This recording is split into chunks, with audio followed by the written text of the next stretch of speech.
Om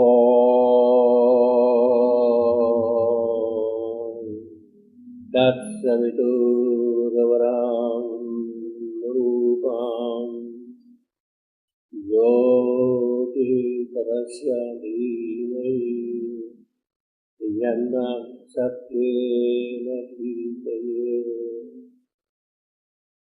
Let us meditate on the most auspicious form of Savitra, on the light of the Supreme, which shall illumine us with the truth.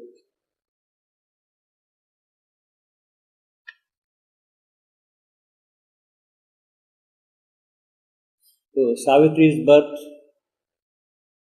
itself signals a signal moment, a moment of happiness or joy, of nature's beauty festival. Her birth itself signals a signal moment, a unique moment, a characteristic moment. You are able to hear my voice? Is that right? Now, this birth basically takes place to bridge the gap between earth and heaven. That is the purpose of Savitri's birth. Bridging the gulf between man's mind and God's. That is what we got in the sentence 94.3. Bridging the gulf between man's mind and God's. Now,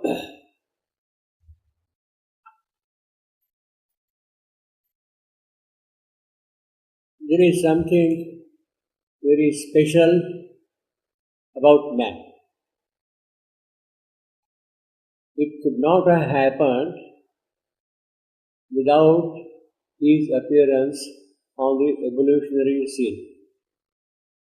The bridging between, say, the wacky world and heaven or God could not have happened without the appearance of man.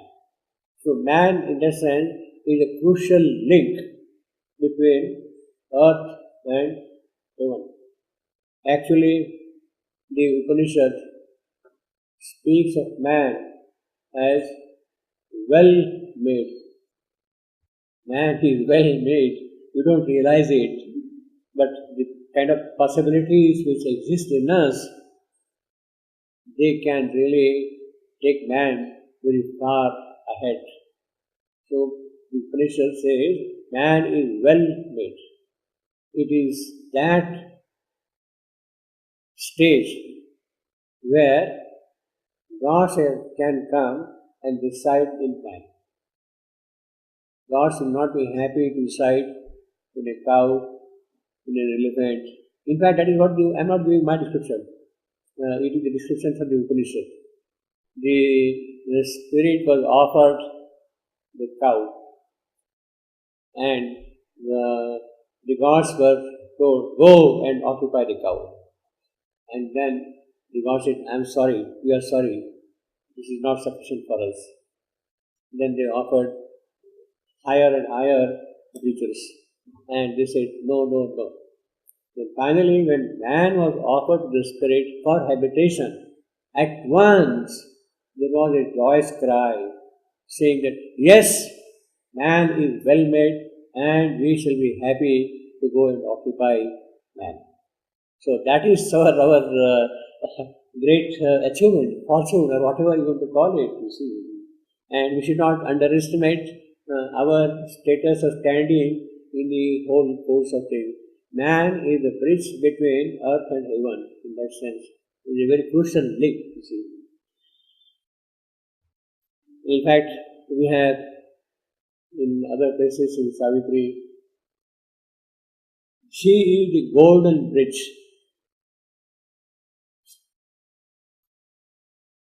The wonderful fire linking up the higher to the lower. She is the golden bridge. She is also the golden bridge spanning the fiery flood of radiance. She is spanning that thing completely. And in that sense, something unique is going to happen with the arrival of Savitri.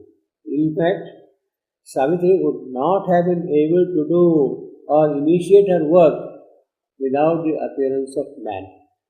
Let us go back to the very first line of the second section. 2.1.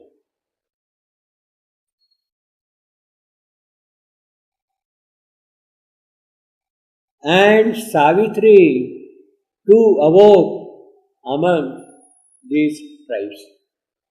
What happened earlier? The 1,000 peoples of the soil and tree, in the previous sentence, the 1,000 peoples of the soil and tree obeyed the unforeseen instant urge. So there is something in them which is prompting them all the while. And leader here, with his uncertain mind, alone, who stares at the future's covered face, man lifted up the burden of his fate. When man arrives on the scene and lifts up the burden of his fate, then it is an opportune moment for Savitri to step in. And that is why we have, and Savitri too awoke among these tribes. Tribes, it goes back to the previous manvantras, to the very early stages of evolution of consciousness and other forms, and hastened to join the brilliant Samana's chant. Brilliant Samana, that is the sun god himself, his chant. She is joining the chant of the sun god. Yes, you are welcome. You must come here and establish yourself in this creation. And lured with the beauty of the apparent ways, acclaimed their portion of ephemeral joy. Savitri accepts the phenomenal world, the transient world, the things which are constantly changing. She accepts that, and she will do whatever is necessary to take that thing forward. But the important thing is, she hastened to join the Samana's chant. Samana here, of course, stands for the sun god, the brilliant Samana, the sun god. In other words, it is already indicating that it is the higher race, the supramental race, which will get established here, and Savitri is now going to pursue her work on that path. That is her task, you see. And therefore, a mediating ray, 94.3 again here, had touched the earth, bridging the gulf between man's mind and God's, translating heaven into a human shape. Its brightness linked our transience to the unknown. Brightness linked our transience to the unknown. Now, this is a very important line, and we can only read it again and again without understanding anything of that line or trying to really know in what manner this could have happened. This line, translating heaven into a human shape. How does that happen? What is the process? What mechanism that heaven can translate itself into human shape? There has to be some kind of a chemical method of that sort of a change of translation. That is not given to us here. The poet, the yogi, is making a statement. He is not going to justify here what that means. His concern at the moment is, it is her task to translate heaven into human shape. Savitri is taking a mortal birth. how the immortal can take a mortal birth. That is in fact the real metaphysical dilemma. One who is immortal, how can he become mortal? That is the real metaphysical dilemma. A spirit of its celestial source aware, Savitri is always aware of her origin, wherefrom she has come. Of course, he said earlier, she is aware of that. Descended into earth's imperfect mold, and wept not, fallen to mortality. Yes, she has lost all her grandeur, all her majesty, all her greatness. She has kept all those things aside and accepted the trivial life of a mortal creature. And wept not, fallen to mortality, but looked on all with large and tranquil eyes. That is what Savitri will. She will look everything, on every creature, every aspect of this creation with tranquil eyes. Try to see the meaning of this creation from the higher point of view. And it is for that purpose that she is translating even into a human body. One had returned from the transcendent planes. We have seen already last time. She is coming from the transcendent plane and bore anew the load of mortal death. She is taking once more this mortal life. Who has striven of old with our darkness and our pain. She took again her divine unfinished task. Survivor of death and eonic years, the cycles of time, eonic yugas, survivor, she has managed to survive all of it. Once more, with a fathomless heart, she fronted time. The timeless has entered into time. She is coming again and again. Once more now, she is going to front time period. In fact, this phrase, mortal death, we have 4.13, exactly the same phrase.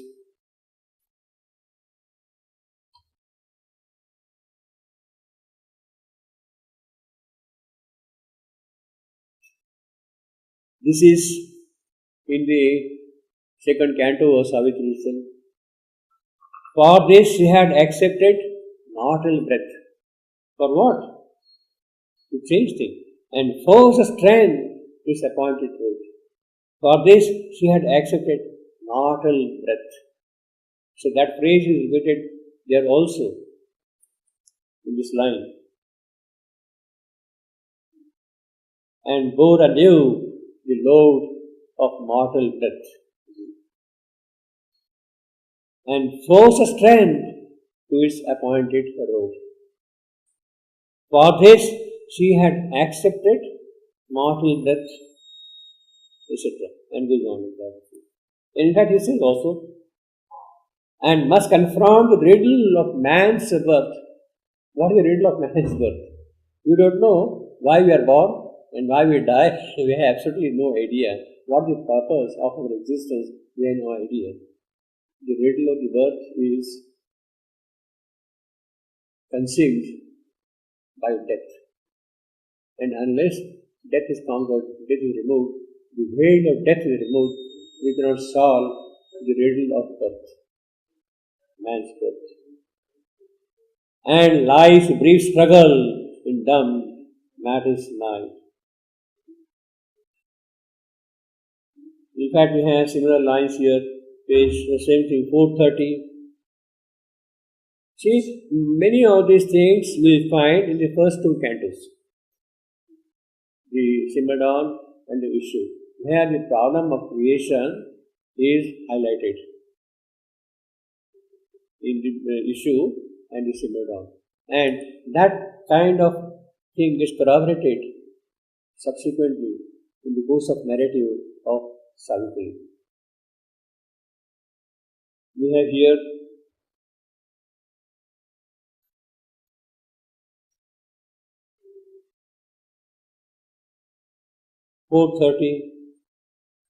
her being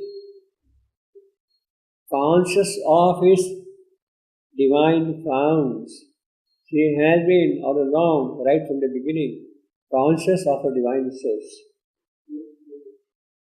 Conscious of the divine source. Ask not from mortal frailty pains relief. What can mortality offer? And then 431 we have a word she had to do, a word to speak, writing the unfinished story of her soul. In fact, that unfinished story we have already seen earlier also here. In thoughts and actions, graved in nature's book, she accepted not to close the luminous page, cancel her commerce with eternity, or set the signature of weak assent to the brute balance of verse exchange. And then we had earlier 418. This is important, very important. A conscious frame was here, a cell-born force. 418. Savitri described as a conscious frame, body.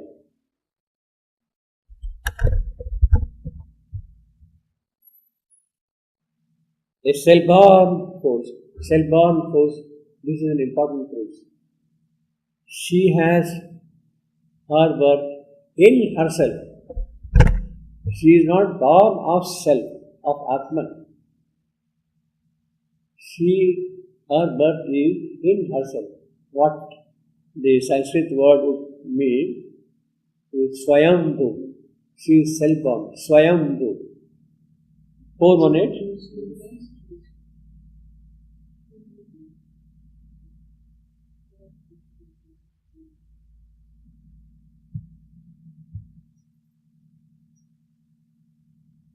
Got it? No? Swayambhu. Self-born means Swayambhu. So it is not born of self, not from Atman, but our own personality which has taken the birth. So this is an important distinction here.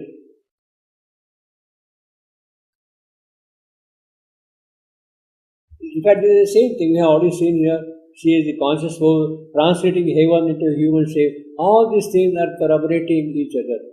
The consistency of the description you will see throughout in Savitri. Because he is writing from a consciousness where he sees things. It isn't imagined. And therefore there is no question of making any mistake in his sleep. He sees those things and describes them directly in sleep. Again, there was renewed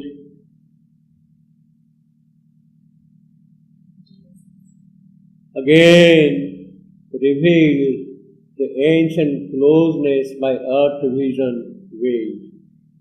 Ancient closeness by earth vision veiled. Earth is laying a thick cloak around divine vision.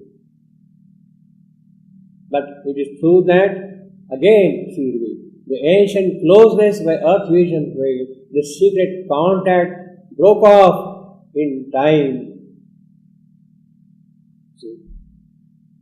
A consanguinity of earth and heaven. They are kindred, earth and heaven. And it is that oneness of earth and heaven that she is coming here and renewing her effort. Between the human portion toiling here and an as yet unborn and limitless force, again the mystic deep attempt began. the daring vigour of the cosmic game. It has been happening again and again, yuga after yuga. There were 6 pralayas, and the creation had to be dissolved 6 times. The mother says, it will not be now necessary. It will not be now necessary. Because the supermind has descended on earth. And it will not allow the dissolution of this creation. Again, the deep mystic attempt began, the daring vigour of cosmic game. She is going to pay the price for that. For since upon this blind and whirling globe, earth is moving without seeing anything in the darkness of space, in the depth of night, earth is constantly moving. For since upon this blind and whirling globe,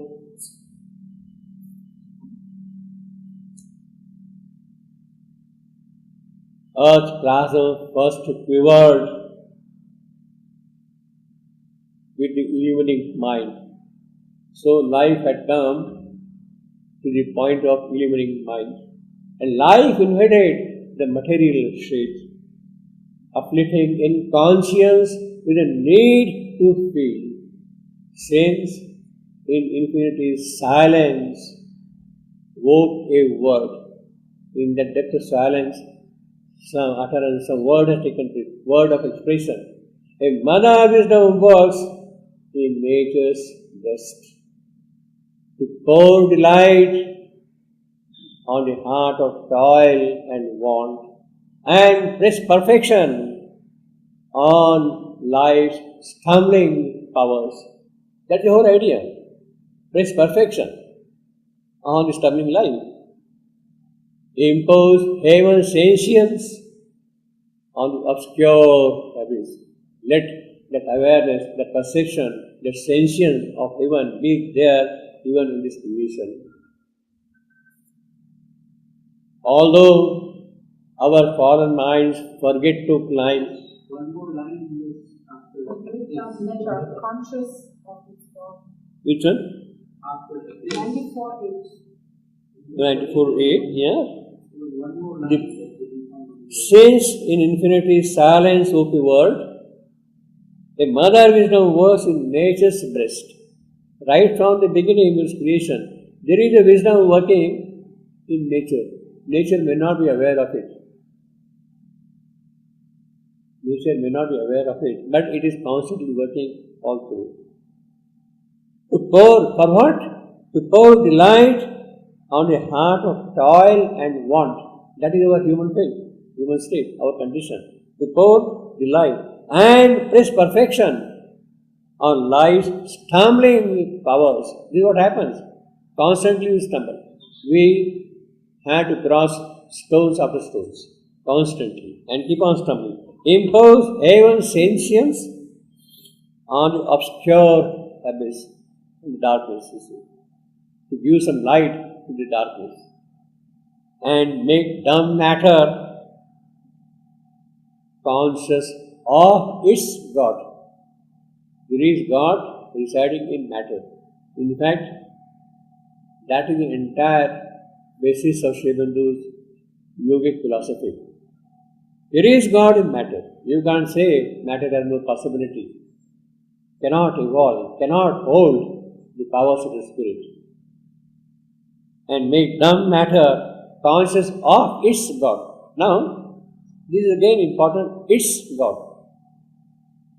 There is the God of life, there is the God of mind, there are higher gods also, but here he is talking of the God of matter, the governing truth of matter. God of matter means the governing truth of matter. Today, at the moment, it might be subject to darkness, to inertia, to tamas, but that is a state. And it does not mean that that state will always last, will always be there. So if it has been there, it does not mean that it will continue to be there always. It is a kind of an absurd logic. Yes, matter is dull, matter is brute. Newton says matter is brute matter. He speaks of brute matter. Yes, matter is brute, matter is dull. But that does not mean that it can be always so, need be always so. Higher power can definitely enter into matter. That is the whole purpose of this creation. In other words, matter has to find its own godly fulfillment. It has a purpose, and the aspect of matter is that which must emerge. Although our fallen minds forget to climb, although our human stuff resists or breaks, that is what we are. Constantly we are opposing. Breaks. She keeps her will that hopes to divinize clay. All through her will is strong. She does not forget that. Yes, clay also has to become divine. Has to become divine. In the clay lamp, the flame of the Spirit must burn. And it is that flame of the Spirit which will give a new truth to clay, to matter. Failure cannot repress. Savitri is not going to succumb to failures. Defeat, overthrow. She will not accept that. Time cannot weary her, nor the void subdue. Void, it has a tremendous capacity to absorb all that is done, all the divine possibilities which are about to emerge, those the void can absorb and dissolve them, and those possibilities can disappear into the void. But Savitri is not going to be subject to those laws. Failure cannot repress, defeat, overthrow, time cannot weary her, nor the void subdue. The ages have not made her passionless. She has been coming here again and again. She has been carrying on the unfinished task. She does not get tired of it. She is again there to continue the task. The ages have not made her passionless. No victory she admits of death and fate. If she is going to admit the victory of death and fate, then she is not Savitri. She is not Savitri at all. She is there to conquer death and fate.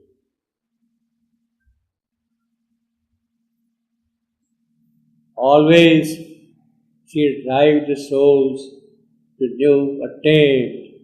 Constantly there is a renewal of effort. Always her magical infinitive forces to aspire the inert brute elements. You see, he is using the word brute. Newton's brute matter. Forces to aspire the inert brute element. As one who has all infinity to waste, it doesn't matter. He is ready to squander all his gifts, the whole of eternity, the whole of infinity. He is ready to squander, and he is not tired of that thing. She scattered the seed of the eternal strength on a half-animate and crumbling mold. That is what matter is, our body is. Plants heaven's delight in the heart's passionate mire. It is in this sense, in the passion of life, in the responses of heart, that she has the capacity to plant heaven's delight. She can do that. Those Godheads seeking into a bare beast frame. In fact, we are coming out of the animal state. It is in that state she is there to pour all the delight, all the joy.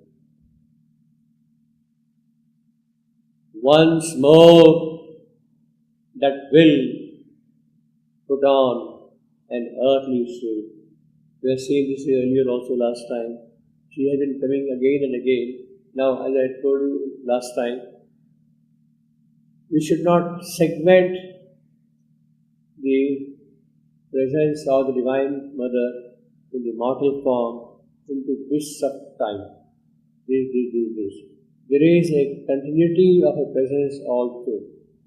It is our incapacity to see the unifying spirit behind all her activities. And therefore for us, it looks once more that will put on an earthly suit. She has taken again the human form.